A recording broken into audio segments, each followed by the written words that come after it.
Nexon Automation. Les quiero agradecer el tiempo que nos brindan participando en este webinar, una iniciativa de nuestra compañía para poder compartir conocimiento. Para mí es un agrado presentarles a nuestro exponente del día de hoy, el ingeniero Daniel Gracida, quien cuenta con 35 años de experiencia en automatización y más de 13 años en la parte de automatización de seguridad. Ha trabajado en compañías que son referentes actuales en la parte de automatización a nivel mundial. Les dejo al ingeniero Daniel Gracida para que comience con el webinar.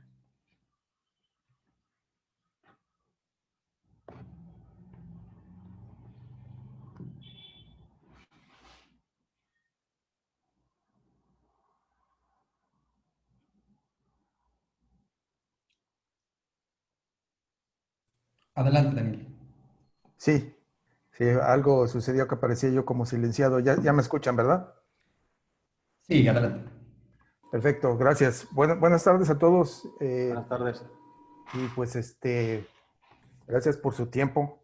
Vamos a ver un breve resumen de lo que es evaluación de riesgo en maquinaria. 30 a 40 minutos le vamos a dedicar. Me voy a enfocar mucho en el proceso, en los principios básicos. No voy a ahondar mucho en detalles, ¿no? Pero sin embargo, al final tendremos una sesión de preguntas y respuestas. Y pues espero que al menos les resuelva una que otra duda y no dejarles más. Ok. Ok. ¿Por qué hacemos una evaluación de riesgo o quién está obligado a hacerla, ¿no?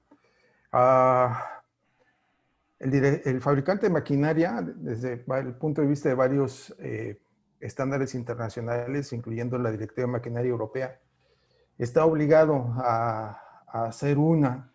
En Europa es totalmente ilegal poner simplemente a la venta una máquina que no tenga evaluación de riesgo, que no sabemos qué tan riesgosa es. Obviamente, después de eso, nosotros como usuarios también necesitamos hacer una ya adecuada a la zona de trabajo donde va a estar, a nuestras instalaciones.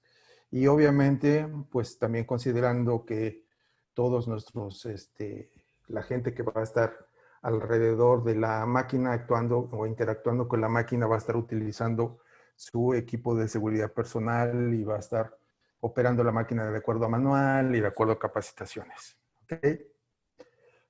En México, empecemos hablando de México. ¿En México existe algo a ese respecto? Sí.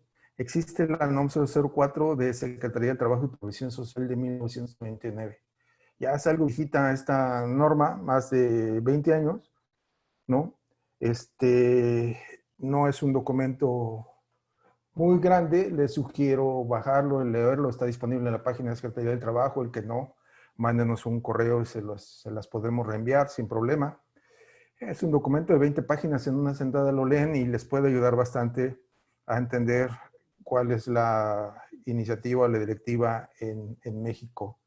Es una norma que, entre otras cosas, la sección 5, que habla de obligaciones del patrón, ¿sí? Dice que el patrón está obligado a elaborar un estudio de riesgo potencial y para todo riesgo potencial que se haya detectado, determinar el tipo de daño, gravedad del daño y probabilidad de ocurrencia. Se nos pide hacer un listado de los riesgos encontrados en la máquina y darles un cierto valor. Y de acuerdo a eso, elaborar un programa específico de seguridad e higiene para la operación y mantenimiento de la máquina y equipo. Entonces, si ven, es algo escueto, no nos da grandes detalles, ¿sí? Más bien nos dice el qué, pero no nos dice cómo. Entonces, para entender el cómo, nos apoyamos en diferentes normas, ya sea europeas, americanas o internacionales, como la ISO. ¿Cómo están clasificadas las normas? De alguna manera aquí muestro las normas ISO. Están clasificadas en normas tipo A, que son normas generales que aplican a cualquier máquina, ¿ok? Dentro de eso vamos a mencionar y vamos a hablar de la ISO 12100, que es la que habla de evaluación de riesgo. ¿Ok? Hay normas tipo B1 que hablan de algún aspecto de la máquina. Vamos a mencionar hoy la ISO 13849, que habla de los sistemas de control relacionados a seguridad. También hay normas tipo B2, por ejemplo, la que habla de paros de emergencia, la que habla de equipo eléctrico, ¿no? En fin, algunas otras. Y también hay normas tipo C. La más común, la más ocurrida, es la referente a robots, la ISO 10218. ¿Ok? De alguna manera así están organizadas las normas. Le llamamos normas armonizadas a las que, por ejemplo, vamos a ver cómo la ISO 12100 hace referencia, por ejemplo, a la 13849 o a la 11149, ¿no? A otras normas, ¿no? Y esa relación que hay entre una norma y otra le llamamos que son normas armonizadas. Cumpliendo una, ¿no? Cumplimos la otra. ¿Ok? Bueno. Ok, motivos para hacer una evaluación de riesgo. Además de que es un requisito, ¿sí? Nos ayuda a quitar algo que no vemos. El riesgo de no ver algo importante, ¿sí? Disminuye un procedimiento de trabajo sistemático. O sea, si lo hacemos mediante algún método de revisar bien todo, es muy posible que salgan riesgos que no estábamos viendo, ¿sí? Al tener todo documentado, ¿sí? Vamos a evitar reparaciones improvisadas. Vamos a ver cómo es bien importante tener un buen manual de instrucciones, no solamente para la operación, sino también para el mantenimiento y una buena capacitación. Vamos a tener todo documentado y vamos a ver también cómo es importante mantener esa documentación al día. ¿Sí? Nos ayuda también desde el punto de vista procesos. O sea, es un proceso que vamos a ver que de alguna manera también nuestro ingeniero de procesos tiene que hacer. ¿Sí? Entonces, en un momento dado podemos trabajar muy bien de la mano con él. ¿Ok? Podríamos ayudar esta evaluación, este listado nos pudiera ayudar a detectar disturbios en nuestro proceso. ¿Ok? Y el último, pero no menos importante, vamos a buscar la manera de evitar accidentes. ¿Ok? Ok, ¿quién debe hacer esa evaluación de riesgo? Lo mencioné ya hace ratito. Además de hacerse intervalos razonables, o sea, no porque ya hicimos una evaluación de riesgo hoy de la máquina, ya la libramos por siempre, ¿no? A intervalos razonables donde consideremos que ya ha habido suficientes cambios o ha pasado suficiente tiempo, hay que volver a hacer una. Obviamente, teniendo como base la primera que hicimos, ya no es un trabajo tan arduo, pero sí es recomendable hacerlo. Entonces, como mencioné hace rato, el fabricante de máquina tiene que hacer una inicial. No está obligado ese fabricante a entregarnos el reporte completo de su evaluación de riesgo, pero tiene que demostrar que hizo una evaluación de riesgo. ¿Ok? Y qué tipo de riesgos encontró y cómo los mitigó y sobre todo en qué quedaron, cómo quedaron, ¿no? Porque muchas veces esos riesgos quedan como riesgos residuales que se van a mitigar a través de entrenamiento. Entonces tenemos que estar bien al tanto de cómo se maneja eso. ¿Ok? El dueño usuario debe hacer una adicional, ¿sí? Ajá. Sobre todo en las condiciones en que quedó trabajando en su planta. La evaluación de riesgo que hace el fabricante es considerando los usos y malos usos razonablemente previsibles de la máquina, ¿sí? Entonces, para mí un mal uso puede ser uno, pero en la planta puede haber otro. Entonces, siempre es importante que el usuario revise esa evaluación de riesgo, que conduzca una adicional. ¿Ok? Y después de cada cambio que hacemos, y no necesariamente físico, puede ser cambio en la forma de operar, ¿sí? Tenemos que volver a hacer una evaluación de riesgo. ¿Cuántas veces no agarramos y hubo un accidente, a ver, ponle algo, y no hacemos una evaluación de riesgo, o hubo una modificación por el proceso, por cuestiones de proceso, por aumentar la velocidad de la máquina o por cualquier otra cuestión, y no regresamos a hacer una evaluación de riesgo? Entonces, bien importante. ¿Ok? Y esa evaluación de riesgo es un método que nos va a servir o lo vamos a manejar de la siguiente forma. Primero, identificar todos los riesgos asociados con la interacción humana. Esto es importante porque muchas veces dejamos esa evaluación de riesgo a una persona en particular a que la haga, y esa persona en particular puede ser que no está familiarizada con todas las interacciones que tienen todas las personas con esa máquina. ¿Ok? Y va el nivel de riesgo asociado con esos peligros. Vamos a ver ahorita cómo podemos hacerlo. Hay diferentes métodos. Evaluar el nivel de riesgo, ¿sí? Para determinar si es un riesgo aceptable o no, si tenemos que tomar una acción y luego reducirlo. También vamos a ver algunos ejemplos de las maneras más recomendables para reducir un riesgo. Ajá. Y obviamente documentar, todo tiene que ir documentado, de pronto nos falla esa parte. Todo tiene que ir muy bien documentado, todo lo que encontramos, que no encontramos, por ejemplo, que un dato no encontré y yo asumí que es así, tengo que documentar que estoy asumiendo, que no encontré el dato, ¿sí? Entonces, todo ese tipo de cuestiones tienen que quedar bien documentadas, ¿ok? Bueno, la estimación del riesgo en base a normativas. Ujú. La norma sobre la que nos apoyamos y giramos es la 12100 y nos apoyamos con algunas otras para ayudar a estimar el riesgo, como vamos a ver ahorita. ¿Ok? Ujú. La 12100 nos muestra de alguna manera este diagrama de flujo en donde nos dice, lo primero, el primer punto es determinar los límites de la máquina. ¿Ok? ¿Bajo qué condiciones es seguro utilizar esa máquina? Recientemente vi un documental sobre el Challenger. ¿Se acuerdan aquella nave espacial que explotó en los 80s? En ese documental muestran cómo habían detectado ya un problema con unos sellos, unos O-rings, que como que se calcificaban. Entonces, una noche anterior al lanzamiento de esta nave, hizo mucho frío. Perdieron en la elasticidad de esos O-rings y eso ocasionó una fuga, ¿ok? Y provocó la explosión, ¿sí? Entonces no hubo un seguimiento en cuanto a que bajo qué condiciones voy a trabajar, bajo qué condiciones es seguro, ¿sí? Operar.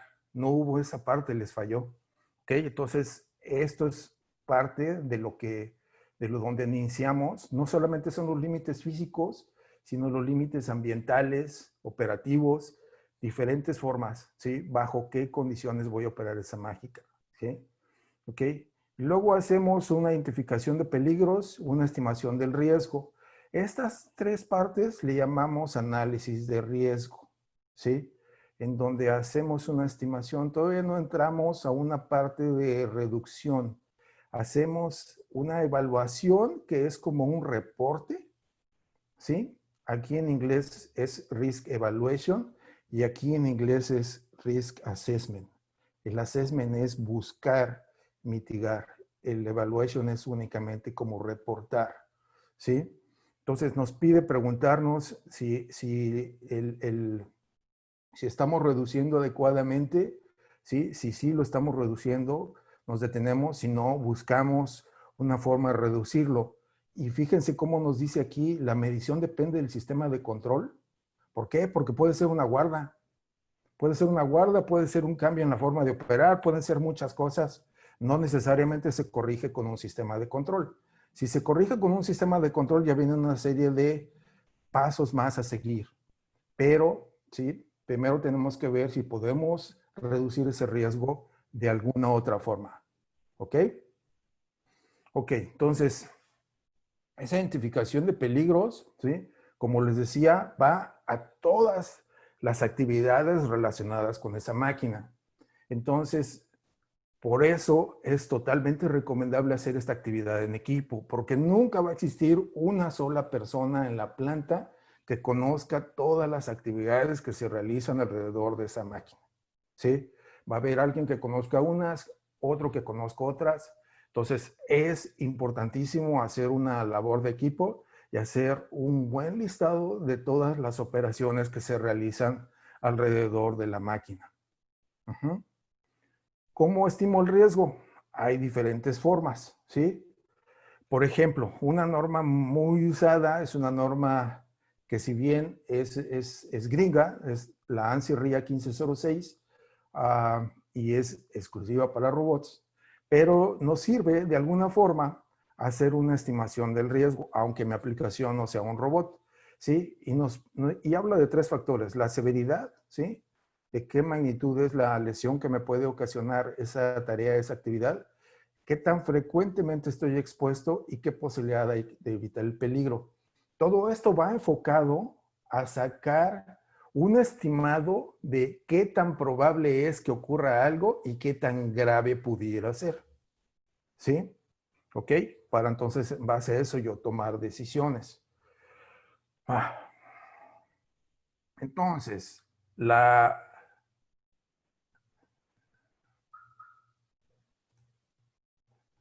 espérenme un segundito. Me apareció algo aquí en la pantalla que no sé qué era, pero ya lo quité. Bueno, entonces esta norma ANSI RIA nos dice que nos preguntemos qué tan severa es la lesión. ¿Una lesión grave? ¿Sí? ¿O una lesión leve? ¿Qué tan frecuentemente está expuesta la gente? ¿Sí? A ese riesgo. ¿Ok? ¿Y qué tan posible es evitarlo? Entonces, en base a eso nos va a dar una categoría del riesgo desde R1 hasta R4, donde R1 es el riesgo más alto. ¿Ok? Ok. Los criterios. ¿Qué tan grave, sí, puede ser la lesión? ¿Sí? La S. S1 es leve, ¿sí? Nos dice normalmente reversible, requiere de primeros auxilios. ¿Ok? La S2, seria, normalmente irreversible o fatal, requiere más que primeros auxilios. ¿Ok? ¿Con qué frecuencia estoy expuesto? E1, exposición al riesgo menor una vez por día o por turno. ¿Okay? E2, frecuente, exposición al riesgo más de una vez por hora. Evitabilidad, o qué tan posible es evitarlo. ¿Okay? Probable, se puede retirar del camino a tiempo, ¿sí? O dar tiempo de reacción para poderme quitar, ¿sí? Es decir, que no hay una velocidad, en este caso del robot, que menor a 250 milímetros por segundo. A2, no probable, o sea que se mueve a más de esa velocidad. Por eso les decía yo que, a pesar de ser una norma para robots, da de alguna manera, ¿sí?, unos criterios un poquito más fáciles de seguir de cómo determinar hacia cuál de las dos nos vamos. ¿Ok? Entonces, si mi solución dependiera del sistema de control, ¿ok?, dependiendo de esa categoría de riesgo, es el circuito de control que voy a poner, ¿sí? Donde obviamente, sí, el mayor riesgo tengo que poner lo que llamo un circuito de control confiable. Como les decía al inicio, hoy no me voy a detener a explicar un poquito más a fondo cómo logramos tener un circuito de control confiable, pero sí les diré que es un circuito monitoreado, ¿sí?, que no nos permite tener, o si hay una falla, no falla hacia el peligro, ¿sí? Nos permite determinar que hay una falla y detener la máquina o no volver a arrancar la máquina si hay una situación de falla. ¿Ok? Aquí vemos un ejemplo, una máquina automatizada donde la lesión que puede ocasionar es grave, ¿ok? ¿Sí? La gente no está frecuentemente expuesta, ¿ok? Y, ¿sí?, es probable evitar el riesgo, ¿ok? Si la ven, se parece como una máquina para hacer tortillas, por eso de pronto por ahí esas máquinas no son tan seguras. Ajá. Ok. Eso nos lleva a una categoría de riesgo R2B. ¿Ok? R2B quiere decir, ¿sí?, si lo vamos a resolver por medio de circuitos de control, ¿ok?, evitan el acceso al riesgo o lo detienen. O sea, necesitamos poner guardas, barreras o cortinas o tapetes o algún otro tipo de dispositivo y tener sensor de presencia. El circuito de control puede ser de canal sencillo con monitoreo. O sea, un solo canal, pero necesito estarlo monitoreando constantemente. O sea, cada rato tengo que ir a ver si está funcionando bien. ¿Ok? Este pudiera ser un reporte donde aquí yo le pongo la categoría, de acuerdo a la tarea, el riesgo, y aquí voy poniendo categoría, ¿ok? La tarea, la carga de material, SR1, por ejemplo, ¿sí? El quitar atasco de la máquina, ¿no? ¿Ok? SR2B, o sea, ese es más riesgoso, ¿sí? Descarga de material, ¿no? Es R4, casi no representa un riesgo, ¿ok? Y de aquí nos vamos a cómo voy a reducir ese riesgo, ¿ok? Les digo, en algunos casos va a ser implementando un circuito de control, en algunos otros pudiera ser colocando guardas, en algunos otros pudiera ser modificando la manera de operar y como vamos a ver ahorita puede ser hasta modificando el diseño de la máquina, ¿ok? Pero eso ya es parte de lo que veíamos hace rato, que es la evaluación de riesgo, ¿sí? El risk assessment. Ver si estoy reduciendo el riesgo o no, y si no, buscar otro método para hacerlo. Ok. La ISO 13849 es más común, es más usada, ¿ok? Viene o sustituye a la 954 desde 2011, ya hasta ni siquiera debemos mencionarlo, esto ya tiene rato, ¿ok? La ISO 13849 nos habla de algo que llamamos PL, Performance Level, para calcular ese nivel de riesgo. Y puede ser en diferentes tecnologías, no solamente en lo eléctrico. Ajá. ¿Okay? Y de igual manera nos habla de una magnitud de la lesión, una exposición al riesgo, ¿sí? Y de las condiciones de la máquina, que como vimos hace rato, puede ser velocidad. ¿Ok? Entonces, ejemplo, ¿sí? ¿Sí?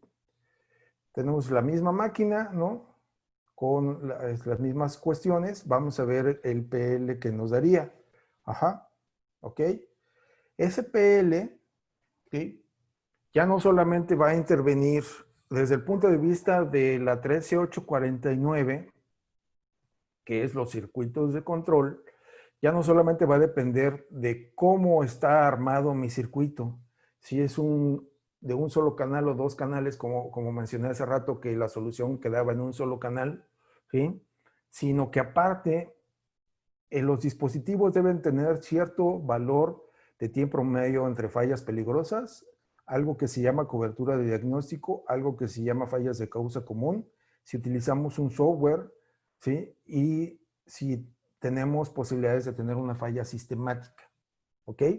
Entonces, esos son valores que vienen definidos en la 13849 que nos ayudan a determinar ese PL, ¿ok? No solamente va a ser, repito, la forma como armo mi circuito, sino que los componentes como tal, ¿sí? Deben de tener ciertas características físicas que me da el fabricante. Todos estos son valores que me da el fabricante. Y si no me los diera, hay formas en la 13849 de calcularlo, ¿ok? Y de alguna forma se resume en esta tabla, ¿sí? Yo dijimos, voy a tener una máquina típico, el PL típico de cualquier máquina es PLD, ¿sí? De hecho, se le conoce como PL promedio, ¿ok? La gran mayoría de las máquinas caen aquí, y si llegaran a caer acá, la mayoría de las veces de tomos implementamos una solución que sea mínimo PLD, ¿ok? ¿Qué significa, sí? Que la categoría pudiera ser alguna de estas, ¿no? Pero si, por ejemplo, elegimos un sistema categoría 2, significa que tengo que ir a monitorearlo yo constantemente. Y como no quiero hacerlo, quiero que se automonitoree, utilizo mínimo categoría 3, ¿sí?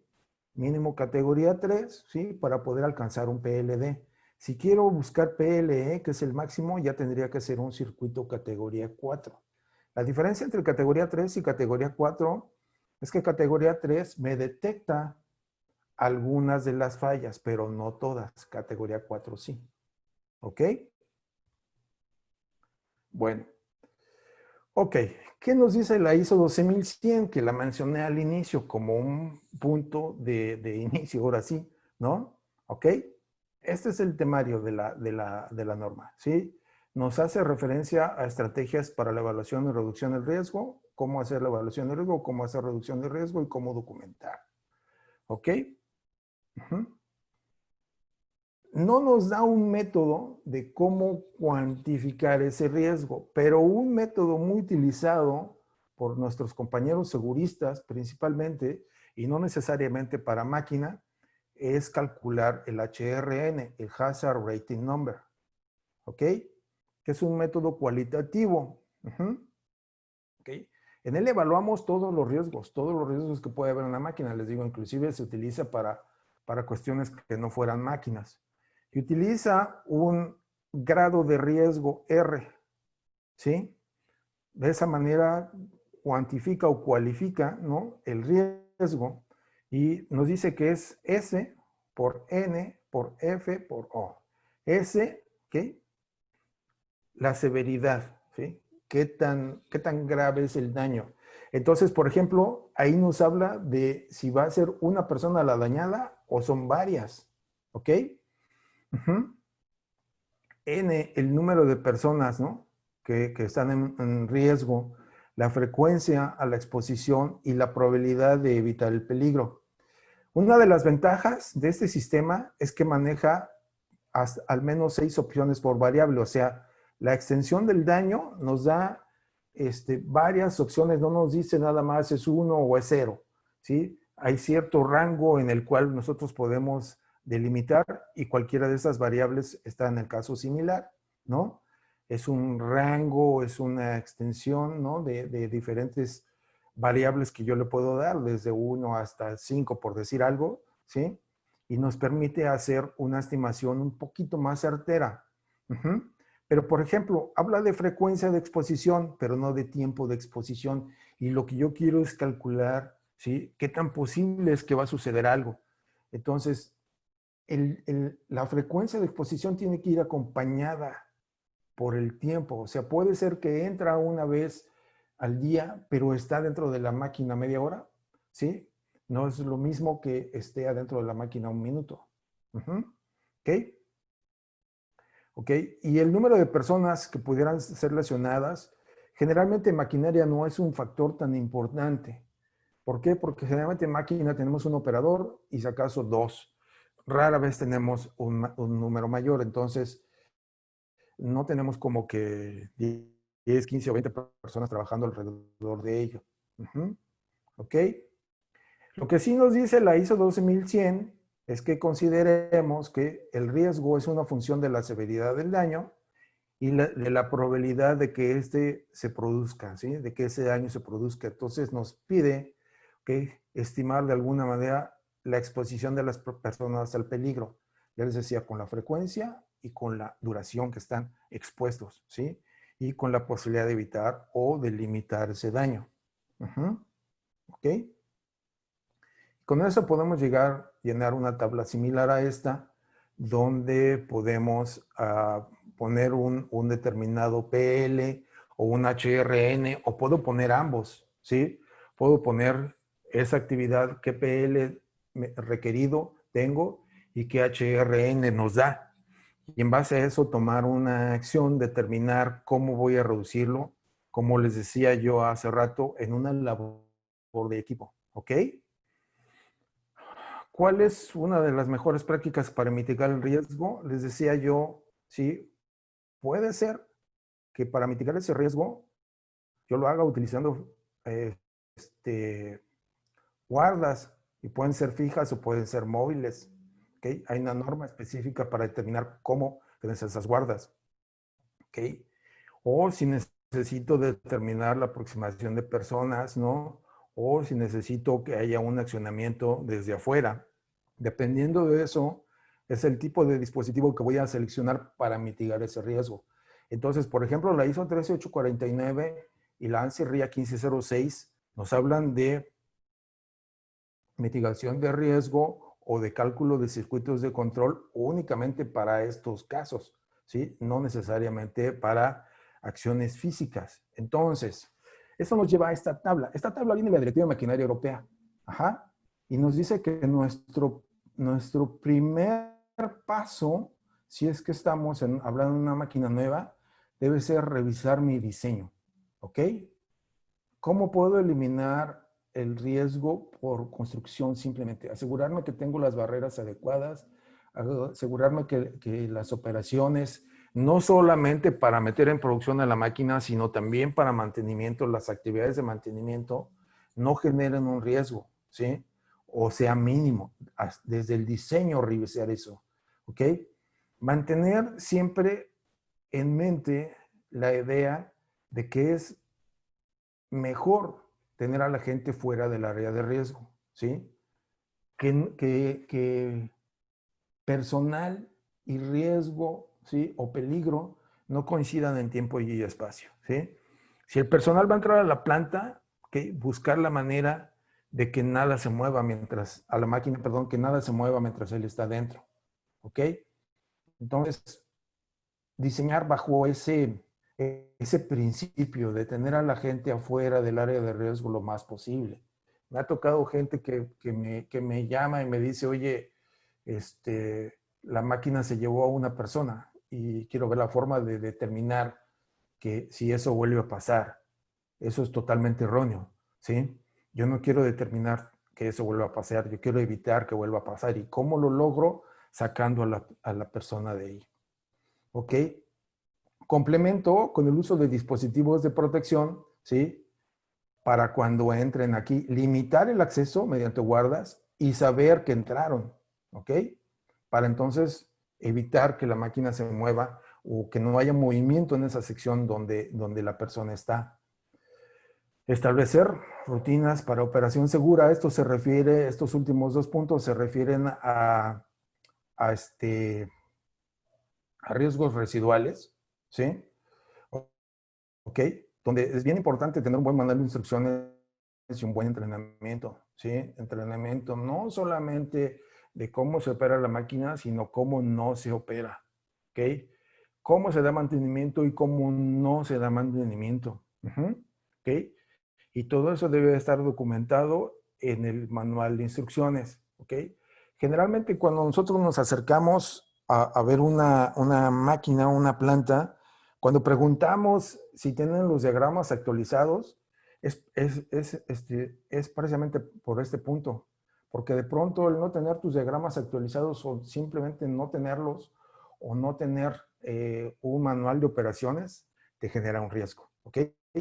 Y las señales de advertencia, ¿no? Sí, sí, determinar o señalizar, ¿no? Simplemente, por ejemplo, los paros de emergencia deben estar señalizados en dónde están y casi no lo hacemos. Ajá. Ok. Y ya casi se acabó. Notas finales, ¿no? Algunas notas que saqué de la 12100, ¿sí? La 12100 nos marca una metodología que nos va a ayudar o nos sirve de base hacia otras normas, como por ejemplo, mencioné la 13849-1, guardas, puedo encontrarlo en la 14120, distancias seguras en la 13855, 13857, interlocks de puertas en la 14119. Todo esto se menciona en la 12100. La 12100 tiene tres tablas importantes, bueno, cuatro en realidad, ¿sí? La B1, que son ejemplos de riesgos, la B2, que es un complemento del anterior con algunos dibujitos, ¿sí? La B3, que son ejemplos de situaciones de riesgos, y la B4, ejemplos de eventos de riesgo, ¿ok? Y nos marca diferentes situaciones que no debemos pasar por alto, ¿sí? Por ejemplo, la solución propuesta debe ser sostenible, ¿sí? No me debe generar nuevos riesgos, debe ser de fácil mantenimiento, ¿ok? Tengo que preguntarme cuáles son las posibilidades de que algo salga mal. Eso es importante que se haga en equipo, ¿sí? ¿Cuáles son los posibles malos usos, ¿sí? Tiene que ser durable, ¿ok? ¿Qué tan posible es que se mantenga sin que la gente, el uso o el ambiente le vayan mermando, ¿sí? Y que el operador esté en posibilidad de ver la totalidad de la máquina y si no es posible tomar consideraciones y que sea ergonómica. Esos son algunos puntos, no todos, ¿sí? Que tomé de la 12100, ¿okay? Que nos marca como lineamientos, ¿ok? ¿Okay? Nos dice que la documentación generada debe tener por lo menos, ¿no? Información de la máquina en sí, información de su propósito de uso, información de su mantenimiento, cómo se le va a dar mantenimiento, información útil para situaciones de emergencia. Alguien se quedó atorado en la máquina, ¿cómo lo voy a sacar? ¿Ok? Un reporte de la evaluación de riesgo en sí demuestra que se siguió el procedimiento y se aclaran los resultados. Si hay algo que se está asumiendo y no se tiene información certera para confirmar, aclararlo, decir que lo estoy asumiendo, como mencioné hace rato. ¿Ok? Bueno, como les decía yo hace rato, la idea de hoy era tener un resumen muy breve de por dónde empezamos a hacer una evaluación de riesgo. ¿Sí? Obviamente es un tema infinitamente más grande. Nos podemos pasar hablando de esto mucho más tiempo. Simplemente podríamos haber hablado, les decía, de cálculo de los PLs y algunas otras cuestiones, ¿no? Pero espero que les haya servido, les digo, para conocer un poquito más de esto y pues si no hay otra cosa, pasamos a las preguntas. Muchas gracias, Daniel.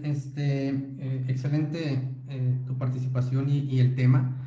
Demos una ventanita de tiempo para las personas que puedan tener algunas preguntas. Dani, si me ayuda abriendo el micrófono podemos ir revisando con el interés de ellos si pueden preguntar algo, ¿no? Adelante.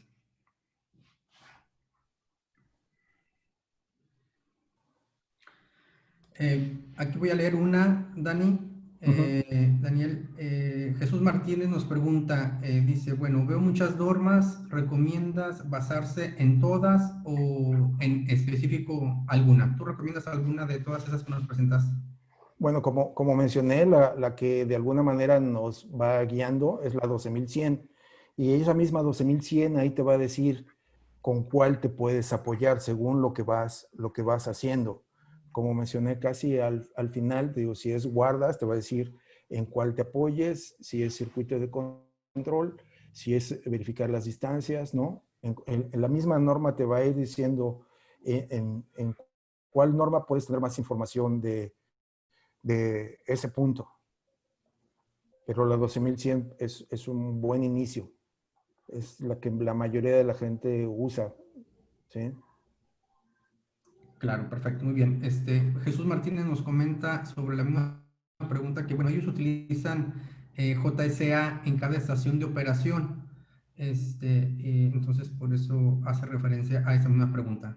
Ok, bueno, ya habría que revisar caso por caso a ver si es lo más adecuado. Si podemos tener contacto con Jesús y revisar este punto ya a detalle de manera puntual con él, estaría genial. Muy bien, sí, tenemos sus datos de Jesús Martínez, seguramente por ahí pudiéramos estarlo contactando para poder ahondar mucho más en su pregunta. Ujú.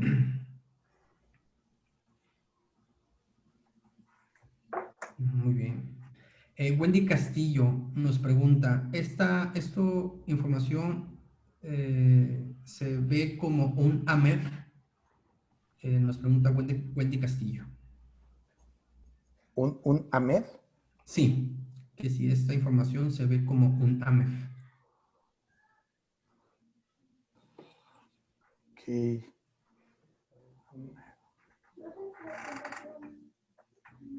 ¿Cómo a qué se refiere?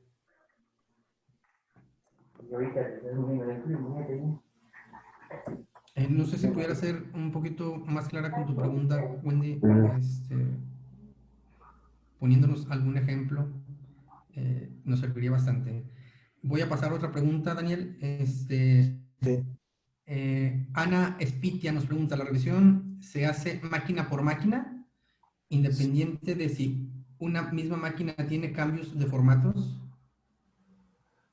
Sí, sí, la idea es hacerlo máquina por máquina. Puedo yo tener, no sé si va orientada hacia allá su pregunta, puedo yo tener máquinas similares, pero eso no quiere decir que son iguales. Puede haber diferencias que precisamente para eso la evaluación de riesgo, para ver si las hay. Y si es una máquina que a su vez está formada de varias máquinas, posiblemente también por ahí va su pregunta. Sí, también recomendable. Si hicimos cambio en una de las máquinas, es recomendable hacer todo lo demás porque no sabemos de qué manera al hacer un cambio en una de las secciones, ¿sí? Originó algún tipo de cambio en la forma de operar en las otras. Muchas veces los operadores hacen ese tipo de modificaciones sin avisarnos. Perfecto, muy bien. Muy bien. Bueno, mira, aquí tenemos una participación de Alex Aguilar donde nos aclara la parte de la pregunta de la señorita Wendy, donde Sí, dice que, bueno, sí se parece mucho a un análisis de failure mode análisis, ok, donde la seguridad por ocurrencia, por detección. Entonces, allí liga la parte del AMEF o FMA con ok. la parte de un análisis de riesgos, ¿no? Sí, sí, desde luego es una evaluación de riesgo como tal. Como les decía, el HRN es un método que no solamente se utiliza en evaluaciones de riesgo en máquina, sino en muchas otras, ¿no? La 12100 sí es específica, o el método que marca de hacerlo por tareas, sí es específico para máquinas, ¿no? Sí. Digo, la 12100, no el método. Ajá. Muy bien. Me pregunta que si podemos hacer llegar la presentación. Esta presentación se va a subir al canal de YouTube de la compañía. Les vamos a pasar el enlace y para que lo puedan ver las veces que ustedes sea necesario. Por supuesto que sí. Un favor, ¿podrán poner el mute su micrófono, por favor? Gracias. Dice Ana Spitia, ¿este análisis se puede hacer independientemente de la edad de la máquina? Sí, Esa es una pregunta interesante. sí, desde luego que sí. De hecho, sí, bueno, de hecho, de pronto hacerlo en máquinas viejas que ni siquiera están automatizadas, este, pues el resultado no es muy favorable, pero sí, definitivamente en cualquier máquina he hecho evaluaciones de riesgo con máquinas que tienen 50 años de edad, ¿no? Sí. Ujú. Claro, claro, perfecto. Muy bien. Pues bueno, creo que ya no hay más preguntas. No sé si quieras cerrar con algo que nos pueda servir, Daniel, para ya finalizar la sesión. Bueno, Ah, nada más pues intentaremos más adelante a lo mejor tener un webinar sobre algún otro punto en particular. Como les decía, podemos tomar la ISO 13849 y el cálculo de los PLs, ¿no? Este, pudiéramos tener un webinar específico para eso más adelante. O, pues, igual, si tienen algún tema en particular que quieran ver, pues que nos lo hagan saber, ¿no? Y lo vamos preparando. perfecto, me parece excelente. Fíjate, aquí hay una última intervención de Jesús Martínez, con una última pregunta. Dice, cuando existan riesgos, ¿puede haber excepciones por anatomía de la máquina y proceso en las que no se pueda reducir el riesgo, pero sí reducir la exposición?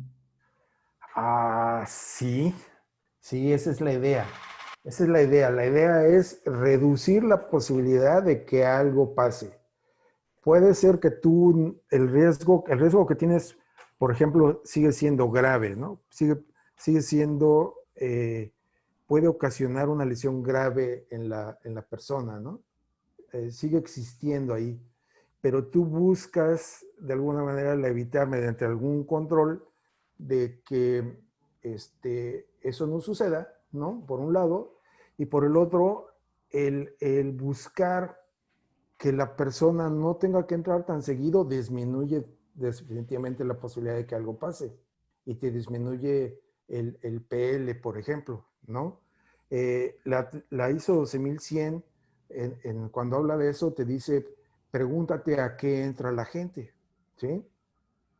Entonces, en base a eso, tú puedes decir, canijo, espérame, ¿a qué está entrando? Y entonces a lo mejor yo puedo cambiar la manera de operar o de hacerlo y ya no es necesario que entre tan seguido. Y eso de alguna manera me beneficia, disminuye la posibilidad de que algo suceda. Uh-huh. Perfecto. Muy bien. No sé si con eso hayamos respondido a tu pregunta, Jesús Martínez.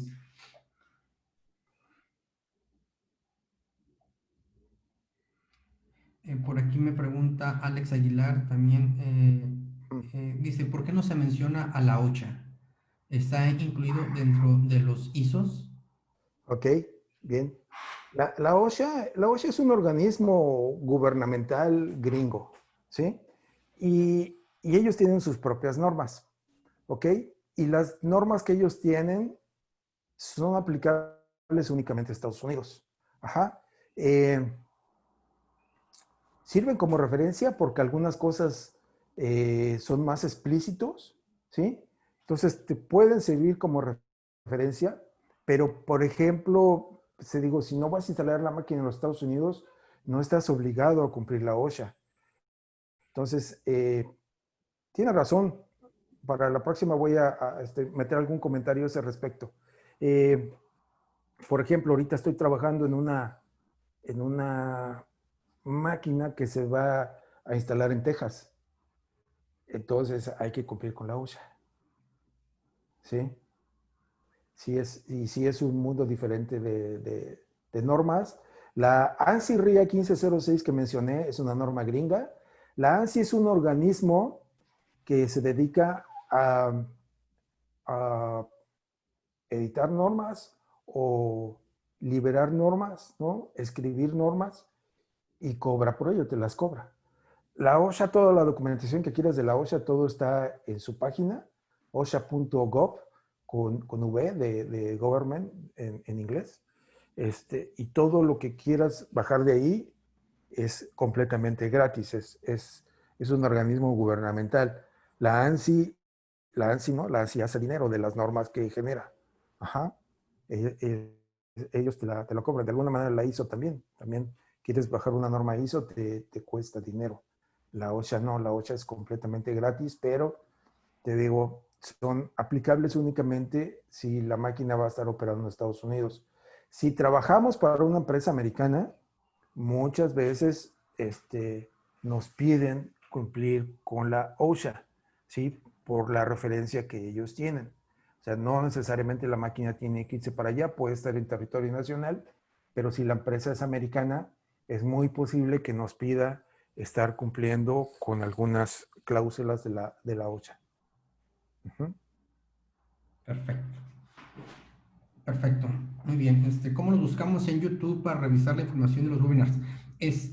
Tenemos nosotros sus datos, les vamos a hacer llegar un correo electrónico, si nos lo permiten, para poderles compartir las direcciones tanto de nuestras redes sociales como de nuestro canal de YouTube, donde podrán encontrar y otra información que seguramente les va a ser de mucho interés. Si ya no hay más preguntas, pues yo les agradezco mucho el tiempo. Eh, por favor, síganos en nuestras redes sociales, estén atentos. Eventualmente seguiremos subiendo mucho más de este tipo de información. La idea es poder compartir este conocimiento y obviamente pues para que ustedes puedan tomarnos en cuenta en situaciones de ayudarnos a dar solución a algunos requerimientos. Por lo pronto, muchas gracias y estamos en contacto. Muchas gracias a todos, estamos a sus órdenes. Gracias.